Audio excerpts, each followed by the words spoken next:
Дорогие друзья, всем привет! Рядом со мной находится Евгений Юджин Ерофеев. Женя, привет! Привет, Олег. Я тебя рад видеть. Как тебя правильно называть? Ментальный коуч, тренер, психологический ментор? Как? Жека, называй меня, да и все. Хорошо. А для команды ты кто? Жека? Ну, кто я для команды? Я в первую очередь, конечно же, менеджер.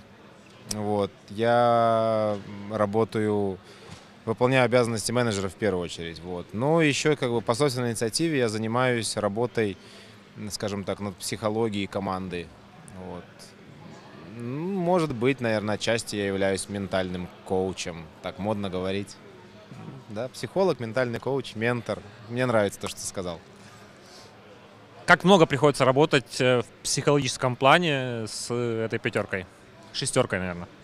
На самом деле сейчас намного проще стало. Было тяжело в начале. Есть новые, скажем так, барьеры, которые мы еще не взяли, открылись вот перед нами не так давно. Но работу мы ведем. И на первый взгляд, на самом деле, эта работа, она не видна, и не все понимают, не все команды, не все, в принципе, кто связан с киберспортом, уделяют этому должное внимание, насколько я это вижу сегодня. Но я думаю, что к этому уже приходят, и вот, не за горами то время, когда с командой будет там работать целый огромный, не знаю, став такой, знаешь, куча людей, каждый отвечающий за свое, будут психологи, будут там, я не знаю, какие-то физиотерапевты, еще что-то. Учитывая то, что уже прям много случаев, когда у ребят проблемы с кистями, с руками, как у нашего вот Владислава. То есть и врачи будут ездить, наверное, и, я не знаю, там и массажисты какие-то, вот. Понятно. Ситуация с Владиславом. Можешь в хронологическом порядке рассказать, из-за чего он не попал на этот турнир, что у него с рукой? Потому что нам рассказывали, что это операция, но, насколько я знаю, это не совсем операция, это просто какая-то травма. То есть расскажи о ситуации вокруг Гвардиана. Ну, началось это на самом деле давно. У Гвардиана начались проблемы с рукой. По-нашему, наверное, я бы назвал это заболевание как артрит. Вот, это воспаление вот сухожилий, воспаление суставов. Вот, отчасти это передается и на мышцы и так далее. В общем, у Владислава оно с переменным успехом то проходит, то опять возвращается. Ну, я думаю, он просто не совсем профессионально подходит к процессу оздоровления самого себя. Не комплексно, я бы так сказал. Потому что это заболевание, такое, его можно убрать, и это явно не в том возрасте оно у него появляется. Вот. Значит, началось это давно, и вот на последнем мажоре это проявилось очень ярко. Хоть и Владислав пил обезболивающие, вот, все равно это ему мешало играть, постоянно напоминало. И то, что он пил обезболивающие, это еще в итоге сказалось, появились последствия. То есть он, получается, выпив обезболивающие, поиграл, вот, поработал своей рукой, и она, получается, как травмировалась еще сильнее. И, следовательно, после того, как это все, там, обезболивание все проходит, у него началось более серьезное воспаление. Вот, начала сильно болеть рука, и Владислав сказал, что он постарается поправиться. Сначала сказал, что я не поеду. Потом мы с ним поговорили, он вроде бы как бы так что-то там посоветовался и вроде подумал, что успеет немножко прийти в форму, и он поедет. И мы анонсировали, что он поедет. Вот. Но когда он все-таки нашел каких-то очень-очень профессиональных врачей, которые работают с профессиональными кроссфитерами, вот, там профессиональные физиотерапевты и прочие люди, которые не первый раз сталкиваются с такой проблемой, в общем, они запретили ему ехать. Вот. И назначили определенный курс лечения. В него входит лазерная терапия, да, ультразвуковая терапия, массажи разнообразные, плюс он начал употреблять витамины, которые помогают, скажем так, нормализовать работу суставов, определенные микроэлементы добавляют в организм. Вот. И этот курс лечения, он как бы предполагал, что он будет длиться достаточно долго, там 2 недели мы предполагали, что его не будет, вот. Но делалась скидка на то, что врачи будут наблюдать и смотреть динамику. Вот. И по словам Владислава, достаточно быстро снялся воспалительный процесс. Вообще очень сразу это помогло ему, вот это вмешательство врачей, физиотерапевтов. Вот. И он как-то пришел быстро в форму. Вот. Сегодня утром буквально он был у врачей, и они ему разрешили уже в принципе ехать, потому что динамика очень позитивная. Вот. Завтра он последний раз посещает идет на эти процедуры и едет к нам, выдвигается. Будет уже с нами, мы будем в полном составе в плей-оффе. Вы успеете потренироваться или нет? Ну, на самом деле мы тренировались еще до мажора, вот, и форма, в принципе, не поменялась. Вот. Немножко ребята, получается, без Владислава вот сразу после мажора провели там пару тренировок, потому как думали, что Серега будет полностью отыгрывать чемпионат. Вот. Но я не думаю, что сильно успеет что-то сказаться на форме ребят, вот с, там, не знаю, там, пятидневным отсутствием Владислава примерно. То есть им просто придется как бы собраться немножечко, настроиться хорошенько и отыграть свою игру, которую они играли на мажоре. Как команда пришла к решению, что Сережа Старикс может играть на позиции пятого игрока? Насколько я знаю, Сережа не играет в CSGO. То есть почему было принято такое решение? И вторая часть вопроса, какие кандидатуры еще рассматривались на замену Гвардину? Ну, я сразу начну со второй части. То есть, действительно, разговоры сразу были, ну, было несколько вариантов. Поехать на этот турнир с каким-то игроком от другой команды, но регламент турнира обычно не позволяет брать игрока, который играет в какой-то команде или участвовал в отборочных, например, да. Поэтому, в принципе, мы понимали, что, ну, небольшой выбор у нас игроков. Это первый вариант. Второй вариант — это вообще не поехать на турнир, потому как решили, ну, скажем так, поддержать Владислава. То есть один чемпионат не проблема, лучше дать Владиславу отдохнуть. Ну и, в принципе, отдых, в принципе, помог бы ребятам. Потому что у них такой график плотный, что лишний раз пропустить турнир даже иногда пойдет на пользу. Потому что выматывает. Впереди более важные турниры, вот, чем, например, данный турнир. Хоть и здесь тоже все как бы на уровне, но все-таки. И вариант рассматривался, как и не поехать. Ну и третий вариант, который, в принципе, сообща мы с командой мы приняли вместе это решение, это взять Сережу Старикса. Тут есть много плюсов. Серега, он является нашим тренером уже давно, и налицо бывают, скажем так, не во время игры или что-то еще, они не всегда друг друга хорошо понимают. Вот такое, скажем, внедрение Сереги в игру помогло бы, ну и помогает, реально лучше друг друга понять. Ему их как игроков, и ребятам его как тренера. Потому как иногда установки Сереги кажутся, допустим, ребятам не совсем выполнимы или сложные, или наоборот. И они там могут спорить там насчет каких-то вот правильных решений, да. А тут получается, что они как бы сблизятся и попробуют себя вот, ну, совместно. Попробуют поиграть то, что, скажем, предлагает им Серега. Серега, что называется, на собственной шкуре испытает. Это очень полезно. Второй аспект — это то, что Серега будет, он и так является, естественно, полноценным членом команды. И в данной ситуации не нарушается целостность. Мы не берем какого-то постороннего игрока, который мог бы в дальнейшем, ну, так или иначе, он внедрится в команду, узнает какие-то тактики, узнает какой-то инсайт. И это в дальнейшем может сказаться плохо. Вот. Поэтому тактически было бы правильно, ну, никого не пускать, потому что как мы настроены очень серьезно на победы в дальнейшем. Вот. И с точки зрения морально-волевых качеств, учитывая, что мажор наш был, в принципе, проигран именно из-за этого аспекта, я бы так сказал, очень полезно команду не разделять, а оставлять в том составе, в котором есть. Ну и вот, в общем, вот эти все плюсы сказались, и принято было решение. Как вы видели, не зря. Ну, никаких конкретных имен ты назвать не можешь, кто, в принципе, рассматривался как замена? Ну, я не скажу так, никаких громких я не назову. Почему? Потому что, как я уже сказал, все громкие участвуют, либо участвовали в отборочных. Вот и все. По регламенту невозможно. Вот. Был там какой-то вариант очень, скажем, такой, который даже не проверялся, что там, возможно, поедут миксом, так как и фанатики не поехали. Кого-то, возможно, из фанатиков взять в команду. Это вот если о громких именах говорить. Вот. Но это такой просто как разговор, как идея, и сразу мы его отмели, потому что, ну, это объективно неправильно было бы делать. Хорошо. Какие команды на этом турнире ты расцениваешь как главные оппоненты Нави? Ну, уже после групповой стадии гораздо проще судить. Но, если честно, изначально я давно уже присматриваюсь к команде Mouseспort, учитывая, что они, в принципе, как бы учитывая их результаты, ты особо так и не скажешь за последнее время. Но я слежу за их игрой, слежу за тем, как они вот морально подходят, как они профессионально подходят к своей подготовке, к выступлениям. я вижу у них, за ними, скажем так, если они продолжат в том же духе, если они будут двигаться, как они двигаются сейчас, то они далеко пойдут. И на этом турнире я вижу, как они очень-очень собраны и хорошо играют и показывают хорошую игру. Очень удивили, мы ожидали, но действительно удивили, все-таки показали, наши ожидания оправдались. Это команда Dignitas. Вот. Они достаточно уверенно прошли групповую стадию. Я думаю, с ними тоже будет очень тяжело играть. Это такие, скажем, такие очень замотивированные ребята, которые могут очень показать хорошую игру и могут напрягать. Вот. Ну и, конечно же, я никогда не скидываю со счетов, очень уважаю эту команду, независимо от их результатов за последнее время, это НИП. Вот.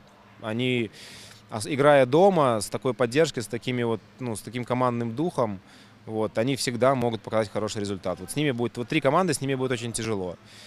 Поляки, они всегда поляки остаются, с ними они всегда могут хорошо сыграть, но я бы их на сегодняшний день, на мой взгляд, я бы их немножко поставил ниже этих 3 коллективов. Вот. Будем смотреть, удивили китайцы, но... Да, вот у меня вопрос следующий о китайцах, которые выбили чемпионов последнего мажора. Ожидал ли ты такой результат и за кого болел в этом матче? Я не могу сказать, что я ожидал. Я могу сказать, что китайцы молодцы, и скорее тут Luminosity проиграли, чем китайцы выиграли. То есть китайцы показали безошибочную игру, какую-то нестандартную игру, непонятную игру. То есть Luminosity, может быть, не смогли как-то собраться, понять вообще, что против них делать. Играли что-то, может быть, на старых дрожжах как-то. Может, они выиграли, мажоры расслабились, не подошли ответственно к этой игре, недооценили оппонента, как, в принципе, бывало и у нас. Все эти факторы сказались. Вот. И все-таки, я думаю, Luminosity больше проиграли, чем китайцы выиграли. Уверен, что китайцы дальше сильно не смогут показать игру по причине того, что, в принципе, уже все их будут оценивать адекватно и будут играть очень сильно. Стараться с ними. И, следовательно, я думаю, у китайцев не прокатит какая-то скажем, выехать за счет того, что их недооценили. Вот. А болел за кого?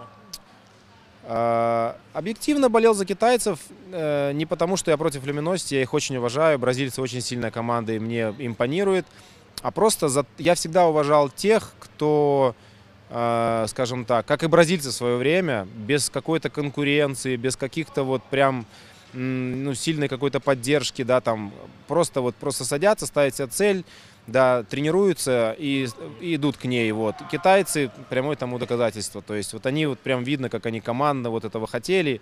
И для них, возможно, уже выход из группы — это уже победа. Огромная победа, да, так и есть. Вот. И мне всегда импонирует, что ребята без всяких... Хоть они там, мы смотрим, как они тактики берут, не свои делают, но все равно молодцы. То есть приехали и удивили, реально удивили. Молодцы. Я знаю, ты тоже увлекаешься очень этой восточной культурой, очень любишь чай китайский. Может, это тоже как-то связано? Китайцы — это люди с другой планеты, я их так называю, инопланетяне. Они действительно удивляют своей культурой, своими традициями. К сожалению, современный Китай не такой Китай, который у меня когда складывался в образах, побывал там уже несколько раз. Вот. Но что-то в этом есть. Все-таки в их крови течет какая-то мудрость восточная, да, какие-то свое видение мира. Вот. И это сказывается, в принципе, да. Даже в доту, когда я с дотерами, с ребятами поработал, я смотрю, мне импонируют китайские команды. Они как-то все время вместе, они слаженно, да, они впятером бегают, ходят. Я смотрю, как они прямо таким, как косяком передвигаются. И здесь по арене, и в жизни, и в игре также происходит. Подходят, побежали. Это не может, скажем, не производить впечатления. То есть это приятно. Возможно, культура какая-то, действительно, дисциплина, организованность у них течет, да, такая прямо от них исходит это дисциплинированное какое-то такое поведение. Это все просматривается. И я действительно это уважаю, потому как сам вырос на этом. Китайцы сейчас подтягиваются в Counter-Strike, корейцы в доте. Как думаешь, эти азиатские страны, они смогут полноценно ворваться в топ, скажем так, Counter-Strike и доты? Я, честно, откровенно хочу сказать, что у них огромное будущее, потому как там очень быстро может появиться конкуренция за счет их населения, скажем так. У них очень большая будет конкуренция. И то, что топовые коллективы в Китае сегодня подписывают команды, это, скажем так, под свои знамена забирают каких-то ребят, тренируют и готовят их, говорит о том, что скоро они нас будут реально напрягать. То есть, потому что Китай, во всех дисциплинах это происходит, особенно в стратегиях. Дота, лол, любую возьмите. Они очень сильны. Я думаю, что да, они будут напрягать и будут хорошие результаты показывать. Давай поговорим немножко о прошедшем турнире в Коламбусе, мажоре. Во-первых, как ты отнесся к тому, что увеличили призовой фонд, и из мажора он стал, наверное, мега-мажором? Ну, удивило, приятно удивило, и как бы это радует не только меня, а радует, наверное, все комьюнити, потому как одна компания Valve, да, и Dota организовывает чемпионаты, и CS, и прям какая-то такая несбалансированное отношение к этим двум играм, вот, и, скажем так, это у многих людей из комьюнити зажгло определенную такую, скажем, новую звезду, новую эру, новую эпоху, что ли, меркантильную, жесткую. Но с другой стороны, почему нет? Почему нет? Это нормально, должно же как-то развиваться, и в материальном плане тоже должно прогрессировать. Вот. Но в то же время, вот сейчас турнир DreamHack Masters в Мальме 250 тысяч долларов. Сейчас они уже воспринимаются, наверное, не так, не так ценно, скажем. То есть, в принципе, DreamHack Malmö — это уровень предыдущих мажоров. Не снижает ли это планку вот на таких турнирах? То есть, как ты упомянул, что впереди более важные турниры. То есть вот новая лига от Faceit, которая там 3,5 миллиона долларов. Мне кажется, очень-очень уж стремительно вот за последние полгода, наверное, Counter-Strike как-то вырос. Как ты относишься к этому, как к этому относятся игроки?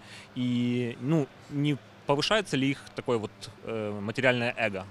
Повышается, конечно, как без этого. В любом случае, рано или поздно такие турниры, ну, крупные турниры будут съедать мелкие турниры. Или же, может, мелкие турниры просто, скажем так, заберут под себя Т2, Т3 команды просто всего лишь. Ну, вот так это может произойти. А топ будет играть действительно какие-то там премиум-лиги с большими призовыми и так далее. В принципе, это сегодня вот так все и формируется. Ну, я так понимаю, это во всех больших видах спорта такое происходит. И, в принципе, здесь, я думаю, такая же модель принимается. То, как это влияет на ребят и недооценивают. Вот, например, в данном случае это очень хороший турнир, вот, с хорошим призовым, действительно призовой, который буквально вот там полгода назад был на мажоре. Суть в том, что просто он неудачное время. Он практически сразу, там, через неделю или сколько там дней прошло после мажора на миллион. И очевидно, что команды, приехавшие сюда, ну, действительно здесь к нему относятся как к какому-то, как отдыху, наверное. Понятно почему. Из-за временного все очень сильно усиленно готовились на мажор, много провели время, перелеты Америка, Европа. Сюда приезжают, тут буквально пару дней на отдых. Естественно, никто особо не готовился, и мы видим результаты, кто вылетает из групп. Те, кто, в принципе, был в полуфиналах в Америке, Ликвиды улетают, Luminosity не выходит из группы, Астралис не выходит из группы вот сейчас. Ну, скорее всего, да, просто недооценивают, ну, или действительно расслабляет их. И уже вот этот материальный фактор, если это я бы сказал так, полгода назад этот турнир считался мажором, и ребята там расслаблялись на турнирах за 50 тысяч, там, вот, то сегодня это вот происходит с такими турнирами. Давай вернемся к результатам MLG. Вы проиграли в финале бразильской команде. Как ребята относились к поражению? Кто больше всех переживал, скажем так, результат этого матча? И, ну, успели ли сделать какие-то выводы? Ну, расстроились все, безусловно. Все хотели победить. Считали себя, ну, скажем так, заочно мы себя считали чемпионами и думали, что, в принципе, победа у нас в кармане. В этом, наверное, была наша самая главная ошибка. Как раз вот то, что произошло, наверное, с Luminosity с китайцами, то произошло с нами на мажоре. То есть не совсем прям такая ситуация, но суть одна, что мы действительно переоценили где-то свои, наверное, возможности, недооценили Luminosity. Вот. Мы уважаем Luminosity, это очень сильная команда, мы как бы очень сильно к ней готовились, вот. Но мы почему-то были уверены, что вот прям вот это какая-то вот такая внутреннее заблуждение, может быть, а может быть просто какая-то чрезмерная самоуверенность, что мы заберем эту игру 2-0. Вот, ну, мы шли побеждать 2-0. И, в принципе, игра на Мираже, на сильнейшей карте бразильцев, как бы, в принципе, ну, дала понять, что мы действительно могли забрать. Но почему-то это подломало. Вот поражение на Мираже подломало ребят. Вот. И вторая карта была просто проиграна ну, я не знаю, из-за отсутствия полностью морального духа. То есть это неприемлемо, это неправильно. Но ребята проиграли ее до того, как сели вообще играть. То есть после «Миража» они уже почему-то проиграли. Вместо того, чтобы настраиваться и думать о том, что мы молодцы, мы отыграли сильнейшую карту бразильцев, но ничего, впереди 2 карты, вот они как-то вот в одну секунду просто все вот прям отключились и перестали. То есть как мы не работали, там, как не пытались в перерыве как-то вернуть состояние чемпионское и добиваться победы дальше. Потому что не первый раз. Бывало много ситуаций, когда мы проигрываем первую карту, потом забираем 2 следующие. Вот. Но в этот раз не получилось. И я считаю, проиграли исключительно из-за морально-волевых качеств. В принципе, счет на второй карте это этому показатель. Да, потому что вторую карту, ну, явно мы не так играем. Ну, то есть не настолько сильнее нас Luminosity, мы просто ее отдали, вот и все. Хорошо. Какие у вас следующие планы, ближайшие турниры? Ты говоришь, что будут важные матчи, важные ивенты. Какие конкретно ивенты вы посетите в ближайшем будущем? Ну, нам осталось сыграть несколько официальных игр на ESL-EC очередном финале следующей лиги, которая пройдет в Лондоне на $500 000. Вот. Мы туда поедем. Я надеюсь, что все сложится и ребята выйдут все-таки на лан. Дальше мы примем участие в Тернере. Вот. И... Это лига. ECS, правильно? Которая на 3,5 миллиона. Нет, это вот на 3,5 миллиона, которая анонсировалась, это Faceit, да, который еще под вопросом, потому что, как бы громко не звучало 3,5 миллиона, но это там, если посмотреть, как распределяются эти денежные средства, то там не так все и, ну, как бы громко, как, вот как звучит 3,5 миллиона. Под вопросом, извини, громкость или ваше участие? Под вопросом наше участие. Просто на 18 число у вас уже на Шалтиворк матч против НИП. Верно. У нас игры стоят, все хорошо, запланировано. На всякий случай, если мы участвуем, мы уже как бы расписание свое планируем. Но есть еще определенные вопросы, которые не обговорены между организаторами турнира и нашим руководством, скажем так. И союзом, и между организаторами и союзом команд, которые участвовать будут. То есть не только мы как бы отстаиваем определенные интересы. Что за Тернер-турнир? Что-что? Что за турнир Тернер? Это тоже большая лига наподобие ESL. Вот, она проходить будет полностью в Америке. Значит, да, мы будем туда ездить по-моему, на 3 недели. Как-то так. Неделю приехали, поиграли, неделю отдыхаем, потом неделю играем. Ну, то есть надо находиться постоянно в Америке, там студийная игра, все с телевидением и так далее, и так далее. Это будет происходить в Атланте. Вот, большой призовой фонд. Там тоже странное немножко распределение, но получше, чем вот у Faceit, на наш взгляд. Вот. И это будет в июне. То есть вы уже в июне будете в Америке, скорее всего? Да. Вопрос у меня следующий про буткемпы. Вот ваша команда, в отличие от дотеров, как бы не приемлет само понятие буткемпы. Почему вы не собираетесь вот в офисе, в геймхаусе и не готовитесь к предстоящим ивентам? Не, на самом деле мы приемлем понятие буткемпы, я бы так не говорил. Просто так сложилось. За последние полгода ребята... Вот у нас был не очень, скажем так, не очень хорошая ситуация в октябре месяце, когда команда чуть не развалилась, там ходили слухи, и действительно были какие-то разговоры на эту тему.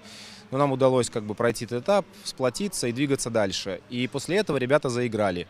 Вот. Одно из условий, не условие, скажем так, одна из тем, которая обсуждалась, это просто, мы очень много ездили на буткемпы, и ребят немножко утомляет ездить на буткемпы, потом сразу на чемпионаты. То есть, действительно, приезжая на буткемп, ты тренируешься, хорошо отдаешься процессу, но ты дома отсутствуешь долго. Вот. И это как бы выбивает ребят из колеи. Я, например, не очень поддерживаю в этом их, потому что я считаю, что наоборот надо выходить из зоны комфорта, чтобы добиваться чего-то. И, возможно, вот этот вот тяжелый график, который был, возможно, сегодня он и приносит плоды, потому что это все во времени отложено. Вот. Но так сложилось, что ребята после этого перестали ездить на буткемпы, начали тренироваться просто дома. И они как-то вот стали побеждать. Ну, поживем увидим. Мы буткемп однозначно планируем. Для нас сегодня буткемп это больше не, скажем так, не отработать какие-то стратегические, тактические или там, не знаю, внутриигровые навыки, а больше сплотиться, друг друга ближе как-то вот узнать, пройти какие-то тимбилдинговые мероприятия, чтобы стать более крепким, скажем, коллективом, который, скажем, в трудной минуте будет проявлять очень высокие морально-волевые качества. То, чего как раз нам не хватает сегодня, я считаю, это вот как раз нам дадут буткемпы, которые мы, в принципе, планируем. Хорошо, Жень, спасибо тебе большое за интервью. Желаю тебе удачи. Какие-то приветы, пожелания. Я знаю, у тебя есть друзья. Можешь им приветы передать.